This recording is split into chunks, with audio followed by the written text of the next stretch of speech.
Bada bing, bada boom. There is a lake in Guatemala called Lake Atitlan. It's like straight in the heart of the Guatemalan highlands. I saw a few videos of the lake online. It's a beautiful lake. Some people on TikTok even call it the Lake Como of Central America. Some parts of the lake have this really incredible turquoise hue to the water. Other parts have this cool, cold, slate blue watercolor, but it's equally stunning. And it's really what's around the lake that makes it what it is. There are 3 dormant volcanoes. The lake is surrounded by steep hills and all these colorful small towns on the edges of the lake. The lake is home primarily to multiple different indigenous communities, and each little town has their own culture, their own personality, and it's just so diverse. So naturally, it's become a bit of a tourist spot. People who have gone to visit Lake Atitlan said it's one of the best places in Central America to just relax and enjoy nature. The philosopher that wrote Brave New World, he called it the most beautiful lake in the whole world. October 2023, a group of 12 mostly Americans traveled to Lake Atitlan for a yoga retreat. It was going to be a full week of reflection, tranquility, peace, a time to find calmness not only with themselves, but with nature and with each other. That is, until one of them goes missing. October 19th, 2023, a 29-year-old woman from California, Nancy Ng, disappears from the yoga retreat. This case is gaining a lot of traction online because there are so many curious details about her disappearance. It was claimed that one of the retreat goers went kayaking with Nancy and saw her drown. But curiously, that statement was nowhere to be found in the official police report from Guatemala. The prosecutor's office is still trying to get in touch with that witness. But even more curious than that, at least to me, is that Nancy was not reported missing by the 11 people at the yoga retreat with her till 24 hours later. And nothing really makes sense. First, the yoga retreat organizer told the family that the incident was reported the same day, but the record indicated that it was reported 24 hours later. Nancy's family tried to reach out to the woman who was with Nancy during this, quote, incident, but she will not speak to the family. She has since gone silent while the family is desperately searching for their missing daughter. Second, it's been stated that 95% of the lake has been searched and Nancy's body has yet to be found. So if the witness statement were true and she drowned after a swim, where is her body? Third, if the witness statement were true and she drowned after a swim, why would she and the others at the yoga retreat wait 24 hours before reporting it to the police? But more importantly, is that if that truly happened, why are there more questions than answers? Why did they come back to the US early? Why are they not being more forthcoming about what they saw or what they heard? Nancy's family, they just want to bring Nancy home. They just want some answers. Why would they all not want the same thing? And the most pressing questions are, what really happened on the lake? As always, full show notes are available at rottenmangopodcast.com. I was able to speak with Nikki and Jonathan. They are 2 of Nancy's siblings. I just wanted to get a bit more insight on Nancy, and I do want to make it very, very clear right now that I do not represent the family. I do not represent their thoughts, feelings, ideas, and or wishes. Our team had already finished most of our research going into the conversation. We just used the call to really get to know Nancy a bit better, to see how we could be of use to the family and to clarify any small questions that we had. This is currently an ongoing investigation. There is currently a privately funded search and rescue mission. And since there are a lot of parties, 11, maybe more, that could potentially have information on this case, we tried to steer clear of asking the family about the investigation itself. Just because we know that when there's an ongoing investigation, it's very sensitive. It's very important that the family don't share too much of the investigation if it could potentially hinder the process. So again, any thoughts, speculations, feelings, statements are not made on behalf of the family. They are our own conclusions and feelings formulated from our team's independent research. So with that being said, Nancy is missing. This is an ongoing case, and The family hopes that we, not just as an RM, but you guys as well, can help get the word out there, because someone must know something. I mean, someone might know someone who knows something, and I know to a lot of people that might seem like a long shot, but a lot of people have been found because of word of mouth and spreading awareness. And they humbly ask that if you guys have even a moment of time, if you could help in any way possible, they would be forever grateful. Another way that we can all help is the family has set up a GoFundMe. The Guatemalan authorities have stopped their search after 72 hours, so now everything is being privately funded by the family. Even a little bit goes a long way, and if you're not in the position to help in that way, you can still spread Nancy's missing persons posters, reach out to anyone you might know in Guatemala, and I'm going to leave all the links to that below, and we're going to go in depth to it later in the video. So with that being said, let's get into it. There are a lot of yoga retreats near Lake Atitlan. I didn't know this, but from what we can tell from our research, yoga tourism has gotten very big in Guatemala, especially near the lake. The indigenous populations in towns near the lake are Maya. A lot of the Maya religious practices seem to resonate with a lot of yoga enthusiasts. They're based on the spirit and the body being interconnected, and to heal the body, you have to heal the spirit, and vice versa. And side note, that's not to say that a lot of the people running and leading the yoga retreats are Maya. It just seems like a lot of them aren't, if I'm being honest with you, but maybe they learned from the locals. I do see some comments of like, what? Yoga retreat in Lake Atitlan? Like, that sounds scary. It honestly seems beautiful from the videos that I've seen. A lot of the yoga retreats near Lake Atitlan are all-inclusive. So you go, they'll pick you up from the airport, drive you to the resort, where you stay from anywhere between 3 days, a week, to even a month. And every single day, there's an itinerary. It's typically very packed. Of course, most of the day is focused on yoga, meditation, detailed afternoon writing workshops. There's some retreats that will focus on cooking workshops. There's ones that heavily focus on only eating vegetarian food. Others that emphasize drinking water a lot. I was down this rabbit hole of a retreat that was very focused on how their drinking water is from the river that runs through the property and nothing else. There's almost a yoga retreat for everyone near the lake. Some focus on beginner yoga, meditation. Others get a little bit more intense. They do breath work. They go out to hike. They go into the indigenous towns to explore. Others are super workout focused. So it's not just yoga. They're like, we're doing hiking, kayaking. Some of them even do 200-hour training courses so you can become your own certified yoga teacher. And a lot of foreigners go to these retreats, and specifically, it seems like a lot of Americans frequent these retreats. It appears, and don't quote me on this because we didn't ask the family about this, but just from what we could gather from our research, it seems like most of the people in Nancy's group for the week-long retreat were either American citizens or they reside in the US. 29-year-old Nancy had gone to the same exact retreat with the same exact instructor last year. So this would be her second time this year going. And she thought it was beautiful. You know, she fell in love. And I'm sure there is that feeling of, I've already been before, so it feels a little bit safer to go. Mm-hmm. Like, I already know what to expect. I know what kind of people are going to be there. I know the feeling. So maybe it's nicer to go again this year. And I imagine a lot of the week was supposed to be focused on yoga itself and nature, but also maybe on, because yoga is not just a physical practice, maybe they focused a lot on the principles of yoga. So from what I could find, the principles of yoga that people abide by, it does differ depending on which type of yoga you practice, but there are a few core principles that it seems almost all of them follow. Self-discipline and commitment. Yoga is about having that discipline within yourself to take control of the environment and your state of mind. Ahimsa, which is non-violence. It means non-harming. It means kindness, compassion. It's kind of the feeling of karma. What you give out is what you get back. And satya. This one is emphasized in most yoga principles that I could find, which is truthfulness. Not just with yourself, but with the world, with everyone around you, with nature.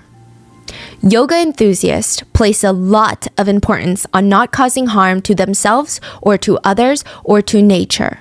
They live by the rules of living life led by compassion and truthfulness. But when Nancy goes missing mysteriously, the 11 people that were at the retreat with her, they have returned to the US, and many of them have left a lot of questions unanswered. If you're watching the video, you can tell that it's completely a different day, but if you're just listening to the audio, as I was editing, there was an update on this case. The owners of the kayak company that was allegedly used by Nancy and the tour group stated that the group rented kayaks, went out into the water the day that Nancy went missing, and then when they came back, Nancy was not with them. The owners also stated no one in the group was interested in talking to anybody. No one in the group was interested in talking to anybody. It was almost like immediately clamming up and like, we're not going to say anything. The owners of the kayak rental company stated that the group failed to pay for the kayaks. The yoga retreat that they were on was not supposed to end, but they left early, within 12 hours. I just don't understand that part of leaving within 8 hours of, 12 hours of the accident. So does that mean they left 8 to 12 hours after Nancy's disappearance, arrived in the US, then reported to the authorities that Nancy was missing? The Guatemala's Attorney General's office, according to Good Morning America, has also stated that they haven't been able to interview the woman who was with Nancy or the tour guide because the group left the country. They've requested international assistance to help speak with them, but they are still waiting to hear back. Nikki, Nancy's younger sister, she was at a bakery when she got the call. And it was from her dad. He called to tell her that she needed to come home immediately, and he was going to meet her at her place. He was very vague with the phone call. He didn't tell her much else, just that something had happened, and he sounded very, very serious. The whole family rushes to be together at Nikki's place, and their dad rushes in through the door and starts trying to explain everything. He's explaining that he had received a cryptic call from someone at the yoga retreat that Nancy was at, and it felt like it was implied that Nancy was not coming back. And he's trying to explain it because he doesn't really have a lot of details or information, so he's confused. He's like, I don't really know what's going on. We don't know the exact conversation from the call, but the call itself has been described to have been very cryptic. And to the family, none of this was making sense. To show you how little sense it made, Nikki's initial thought was, oh, that's so weird. She loves it so much that she wants to live there. Like, that's not really like her. But no big deal. It's probably a passing thought. Like, we'll just talk to her. The kids, Nancy's 3 siblings that are all in their 20s, they decide, we'll just call the number. Like, maybe we'll get more details. But when they get in contact with the person from the retreat, it was what I would personally describe as strange. I mean, this whole situation is strange, right? Even with their call, they're still not getting answers. So no one out of the 11 others at the retreat, none of them were giving the family the answers that they were looking for. And that's not implying that all 11 of them are hiding something. Some of them have actually reached out to the family to offer their help and assistance. And that's great, but the family still needs answers. The caller specified that Nancy went missing in the water, but that they did not witness the incident themselves, so they could not provide a first-hand account of what happened. Guatemalan authorities allocate 72 hours to search for missing people. 3 days. Once that time period is over, it was up for the family to pay for search and rescue efforts if they wanted to find Nancy. And all they had was a video. All they had is this video, and it was the last known video taken of Nancy. It was shared with Nancy's family and the search and rescue teams. It shows Nancy waving at the camera while kayaking near the shore on October 19th before she vanished. It's not really the strongest lead, but it's something, it's anything. So they start searching. Lake Atitlan is the deepest lake in Central America. Naturally makes it a very difficult lake to search. There are 3 volcanoes surrounding the lake.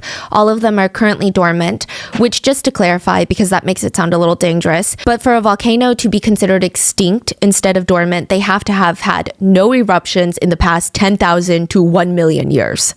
But the lake is deep. And from what we can gather, the lake can go as deep as 1,115 feet in some parts. That's about 103 stories, or the height of the Empire State Building. The water can be very murky in certain areas, and this is the only lead that Nancy's family has. The lake. Like, that's it. And I think the frustrating part is, if someone could tell them a more exact location, pinpoint where on the lake Nancy was last seen, if she was even on the lake, that is, they could laser focus their search with that information. I mean, that could mean the world of a difference when it comes to bringing Nancy home. It just doesn't make sense why someone, or maybe even a group of people, don't seem to want to help in that regard. But again, these are just my personal opinions, and I digress. After the Guatemalan search was called off, the family can't just sit around. They have to find Nancy. So they get in contact with Black Wolf Helicopters. It's a company that does a lot of search and rescue missions. They were also the first Guatemalan company accepted by the Alliance of Helicopter Specialists of Central and South America. They were going to cover a large portion of the air search, so searching the lake from above. Nancy's family, they knew it was a long shot, but they had no other choice. They went online and they asked for any volunteer divers in Guatemala to help, or people who had a boat, or even people who just knew how to operate a boat, or honestly, anyone who just had an hour to spare. They were forever grateful for any volunteers, and people showed up. They showed up and they got to work. And they have been going at it for weeks. And at this point, they have searched about 95% of the lake by air, land, and a bit of the water. They've searched with divers, drones, helicopters, boat crews, and I think a lot of netizens are starting to question if Nancy was even in the water. Chris Sharp, the owner of Black Wolf Helicopters, stated that the primary witnesses, the people who may have been with Nancy the day that she disappeared, have not been forthcoming with the investigation, making things more difficult, more complicated. He said the possibilities of Nancy's disappearance are numerous. He said, "We just don't know. We're lacking that vital information. It could potentially be murder or homicide. We just don't know." The State Department and the FBI have now gotten involved and are assisting with the search. But many netizens feel like still the key to getting answers lies with the 11 people that came back without Nancy. Nancy's sister, Nikki, has stated, "There are people that witnessed what happened within the group that haven't come forward. We're racking our brain as to why they wouldn't want to come forward and help if nothing nefarious happened. We are begging you, if anyone saw anything that could help us, just direct us where to look. Because we need answers." The FBI is also raising questions about why the witnesses in Nancy's tour group waited 24 hours to report the alleged drowning. And every day, Nancy's family have to live with this terrifying reality. And, they're being very realistic about it. They're listening to search and rescue coordinators. They're listening to experts. They're talking to the FBI because it's not like they have an infinite amount of resources. They have to be realistic all day, every day, and figure out where to look for answers. They have to face it head on.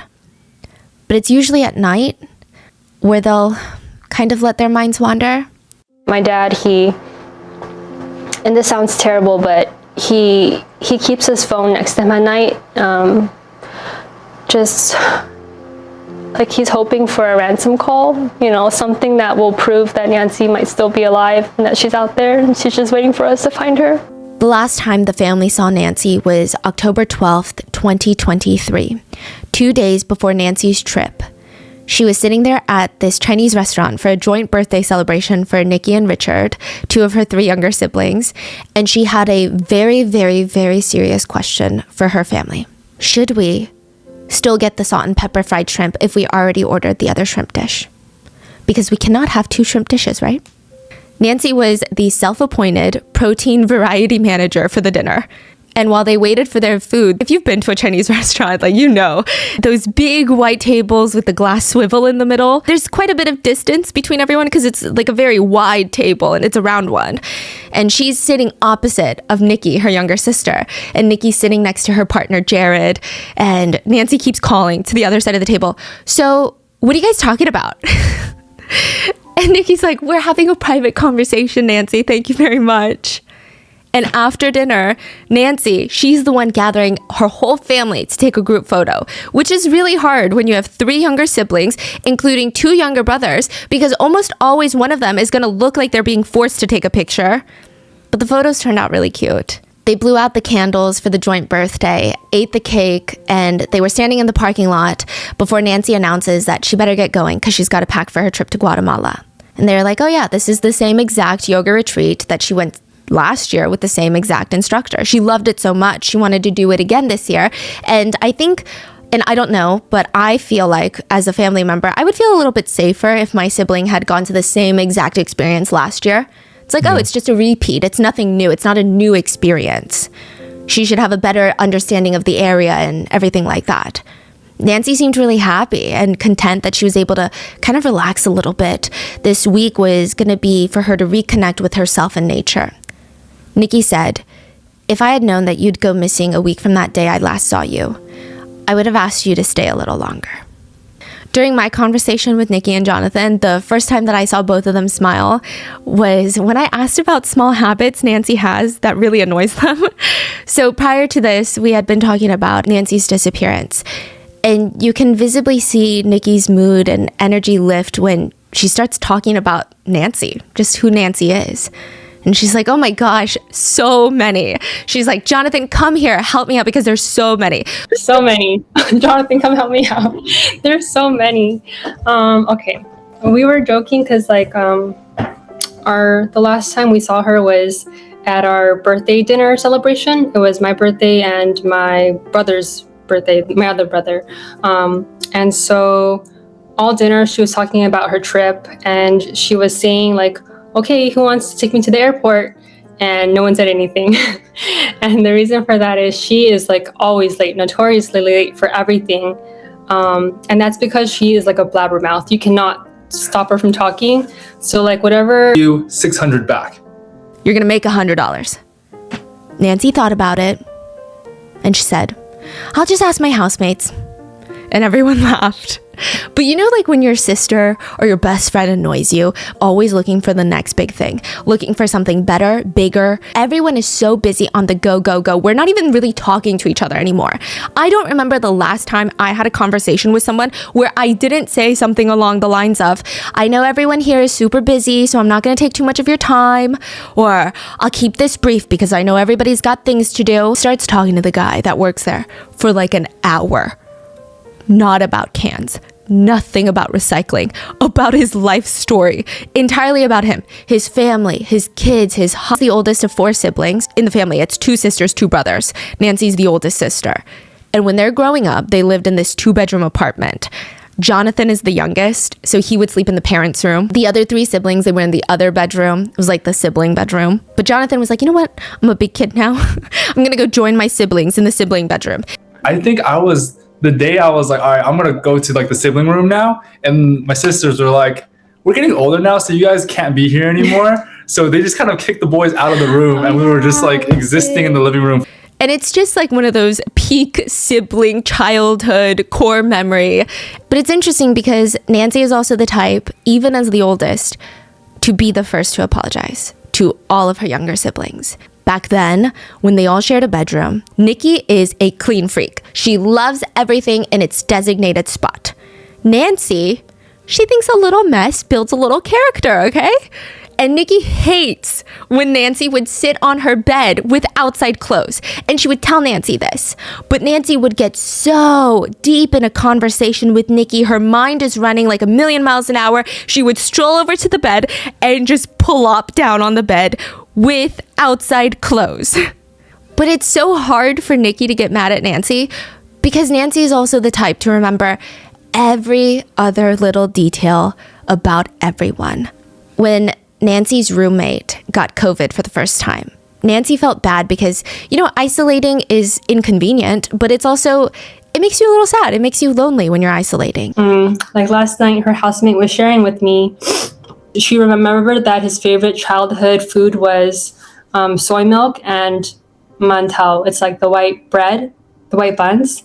And she brought that and put it on his door like a prisoner. Like it was just so sweet. And that story was like, oh, see, Nancy remembers that kind of stuff. Like she remembers details because it's important to her. Nancy's family said that she always wears her inner child on the outside.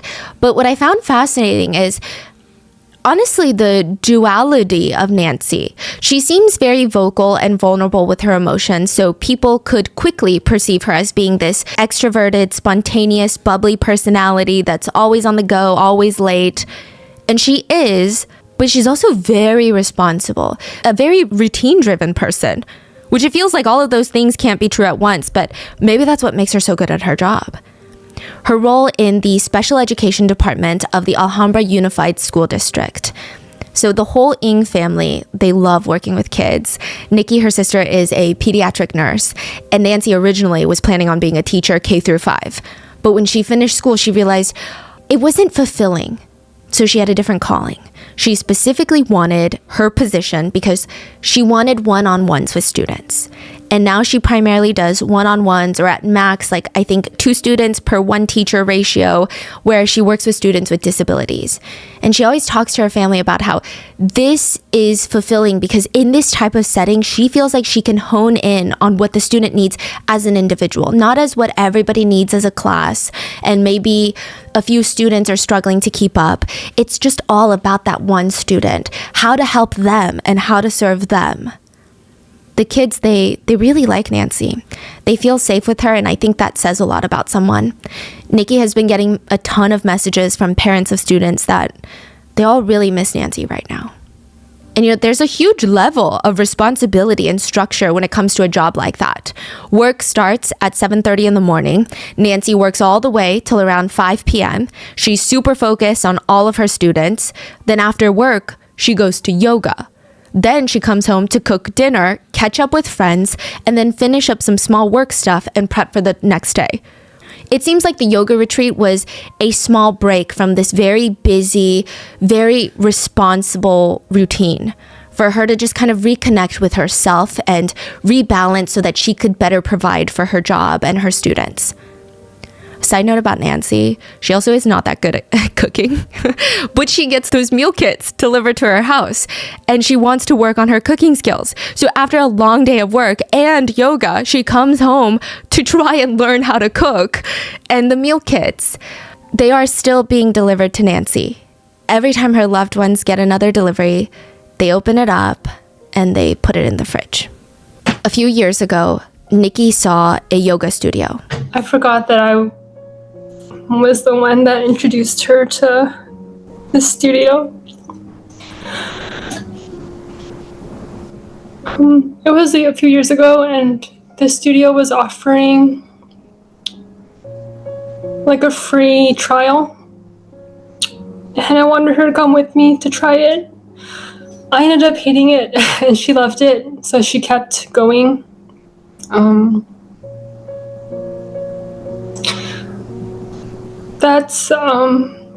That's how she met the yoga retreat coordinator, because he works there.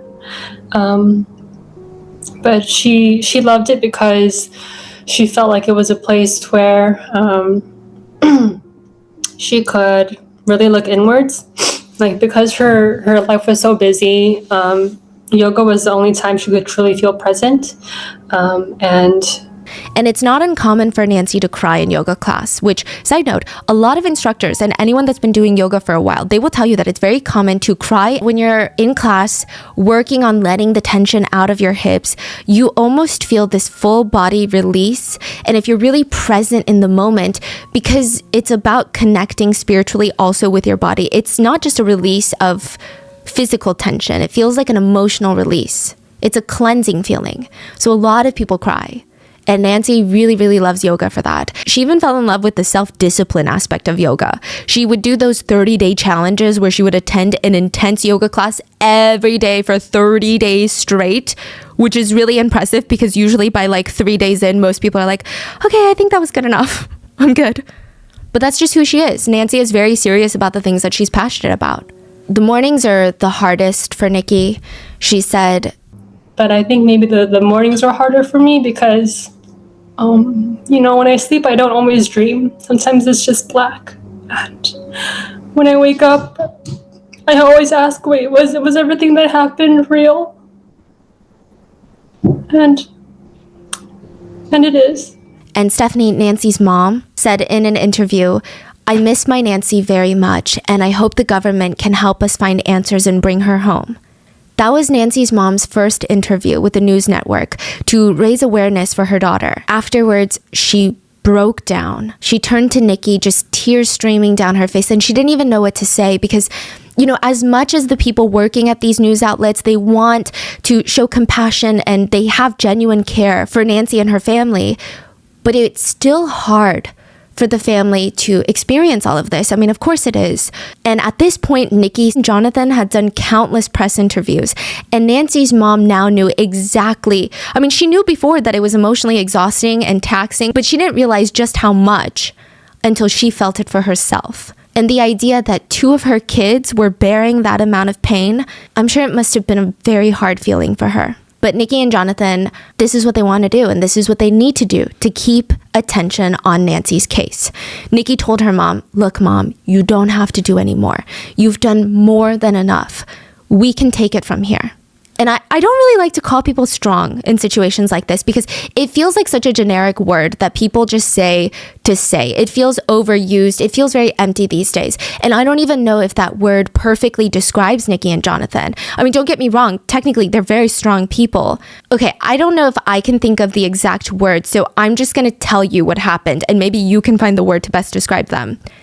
At the end of my conversation with Nikki and Jonathan, and I forget how the topic of siblings came up, but I briefly mentioned how I also have an older sister. And I stopped because it feels wrong to talk about my own sister while Nikki's sister was missing. And I think Nikki could sense the hesitation that I had because she smiled to make me feel more comfortable, and she asked questions about my sister. She asked about our age gap. She asked about our relationship. And we had this whole conversation about how my sister's 2 kids, the girls, they call me Momo, and how it's a funny coincidence since Nancy's cat's name is Momo. And I don't know, I imagine that in that situation, it must be hard for Nikki to talk to someone about their relationship with their siblings. But the fact that she made me feel so comfortable, and she was smiling as I talked about my sister and kept encouraging me that it was okay. Like, it was just such I don't even know how to describe someone like that. I imagine Nikki and Nancy have a lot of things in common, but probably they both make people feel very comfortable around them, and they just make you want to open up to them. So, yeah. As of right now, the search for Nancy is still going strong. If you have any tips or leads, you can email at helpusfindnancy@gmail.com. Or you can message on Instagram at helpusfindnancy, or message via WhatsApp at 1-626-614-3218. And please, let's reserve these forms of communication for serious leads and tips. Nancy's family, they already have a lot on their plate. We don't want to send unfounded speculations, theories, or anything of that sort to them.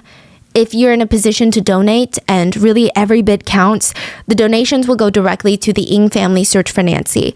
They are having to pay for the search and rescue services completely out of pocket, and as of right now, the funds are directed towards rescue efforts, helicopter search and rescue teams, equipment for volunteer divers, boat rescue teams, potential use of submarine and sonar equipment. The private search is still ongoing. Every day, multiple volunteers are combing through the lake and the local area. And in the event that the family needs to travel to and from Guatemala, there are a lot more details on how the funds are being used on GoFundMe, but they're very thorough and transparent about how they're using the donations. And if you're not in the position to donate, and if you don't have any leads, you can actually call or email your local elected officials to keep them accountable. So I know that the State Department and the FBI are already on this case, but this is my personal opinion. People are always the best at their jobs when they know people are watching and are going to hold them accountable. So the template is going to be linked below, and I think it's just one of the reasons why keeping the conversation of Nancy's disappearance going is very important.